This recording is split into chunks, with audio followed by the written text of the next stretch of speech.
ഞാൻ അദ്ദേഹത്തെ birthday greetings പറയാൻ വേണ്ടി പോയതാണ്. അദ്ദേഹത്തെ ബർത്ത്ഡേ ഗ്രീറ്റിംഗ്സ് നടത്തി. അല്ലല്ല, അതിപ്പോൾ ഞാൻ എങ്ങനെ പോകണം, ഏത് രീതിയിൽ ബർത്ത്ഡേ ഗ്രീറ്റിംഗ്സ് നടത്തണമെന്നുള്ള അനുവാദമെങ്കിലും എനിക്കിതാ. അതുകൂടി നിങ്ങൾ തീരുമാനിക്കല്ലേ.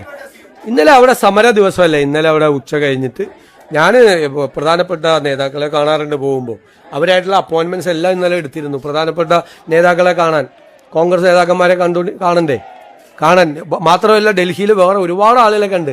ഡൽഹിയിൽ ഒരുപാട് കാര്യങ്ങൾ ഇന്നലെ ചർച്ച ചെയ്ത്.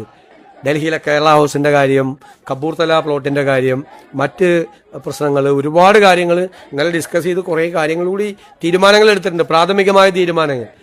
അത് സ്റ്റേറ്റിൽ വന്നിട്ടുള്ള ആ കാര്യങ്ങൾ കൂടിയാണ് പോയത്. നമ്മുടെ ഒരുപാട് വിഷയങ്ങൾ അവിടെയുണ്ട്. പക്ഷെ ഇന്നലെ ഉച്ച കഴിഞ്ഞിട്ട് സമരങ്ങൾ നടന്നതുകൊണ്ട് എല്ലാവരുമായിട്ടും കൂടിക്കാഴ്ച കഴിഞ്ഞ് എനിക്ക് ഇന്ന് ക്യാബിനറ്റ് ഉള്ളതുകൊണ്ട്, ഇല്ലെങ്കിൽ പിന്നെ ഞാനും ഇന്നലെ ജയിലിൽ പോയില്ലായിരുന്നു. അത് ഞാൻ ക്യാബിനറ്റ് ഉള്ളതുകൊണ്ട് തിരിച്ച് എൻ്റെ